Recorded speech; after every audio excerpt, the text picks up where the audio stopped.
បាទជំរាបសួរបងប្អូនអរគ្នាបាទថ្ងៃនេះមកថតដងទៀតហើយបណ្ដាំផ្លែស្រោចបងប្អូនខានថតវីដេអូចង់វាទឹកដែរនេះឡាក់តែបានណាមកហូបនេះឡាក់ស្ថានមន់សងខាងភ្លោះដងចាប់ដើមផ្លែណាបងអើយអត់ស្គាល់ពេលធ្វើវីដេអូតាមបែបធម្មជាតិនឹងបច្ចេកទេសលេងគ្នាខ្លះគឺណាភ្លៀងច្រើននៅចិត្តមកទេងាកគិតឈឹងអូននេះមកទៀតឡើយនេះតម្រៀនផ្លែទេនេះចិត្តរោងដេកចិត្តរោងដេកផ្លែចាបងប្អូនតែបើថាមិននៅឆ្ងាយពីកន្លែងរោងដេកវាអត់ទៅផ្លែពាក្យចាស់បុរាណគេតែនិយាយថាដូងដែលនៅឆ្ងាយពីផ្ទះវាខ្វាយខ្មោចអាហ្នឹងជាពាក្យបុរាណទេតែតាមខ្ញុំសង្កេតឃើញវាអញ្ចឹងណាអូនដូងដែលនៅឆ្ងាយពីផ្ទះមិនសូវផ្លែទេដូងនៅចិត្តនេះចិត្តផ្ទះចិត្តរូបដេកអញ្ចឹងគឺសាហាវហ្មងផ្លែនេះ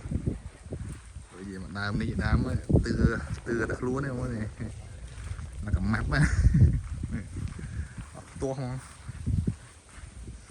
សាហាវមកវានេះដើមមួយដើមផ្លែសាហាវផ្លែអែមហ្មងអែមតែមិនដុំនឹងទៀតមកនេះនេះក៏អស់ទាស់ដែរហើយស្មៅក៏សាហាវដែរស្មៅផ្លែអស់ទាស់ហ្មងដើមឲ្យតែជុំវិញផ្ទះគឺសាហាវអញ្ចឹងតែបើឆ្ងាយពីផ្ទះឆ្ងាយពីរោងអត់ទេខ្លាចខ្មោចផ្លែទេ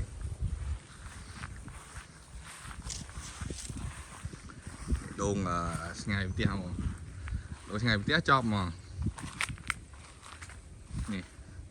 នេះក៏ផ្លែសាហាវដែរមកនេះ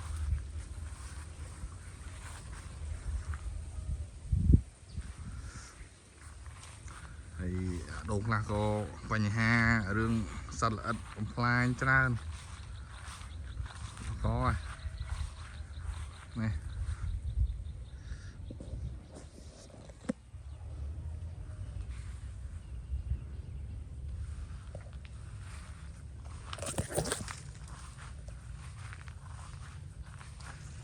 ឃើញថាផ្លែដែរណាវាសត្វល្អិតតាសត្វល្អិតគឺចម្បងជាងគេគឺតាសត្វល្អិតហ្នឹងបងប្អូនឯងសង្កេតឃើញនេះដើមប្រហែលដើមវាស៊ីចង់អស់ហើយ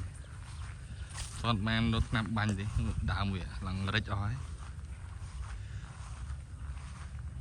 ហើយជាមិនកើតទេខាងនេះមិនដែរជួរខាងបងចប់ហើយវាស៊ីចង់ស៊ីរងរិចហ្មង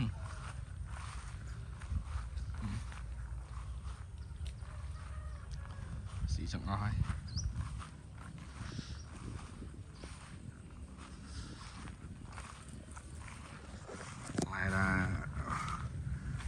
បើត្រឹមផ្លែប្រហែលជាត្រឹម100 200ដើមជាងប្រហែលជាអាចផ្លែ100ដើម150ដើមក្រៅពីហ្នឹងចប់អានេះផ្លែដំបងមុនផ្លែដំបងនេះគឺតាន់អត់ទាស់ផ្លែឡើងកំណាន់ហ្មង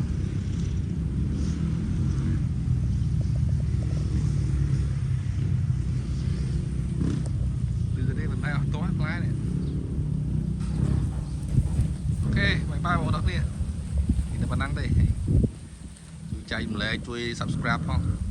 លោកបានវីដេអូបច្ចេកទេសថ្មីប្រាប់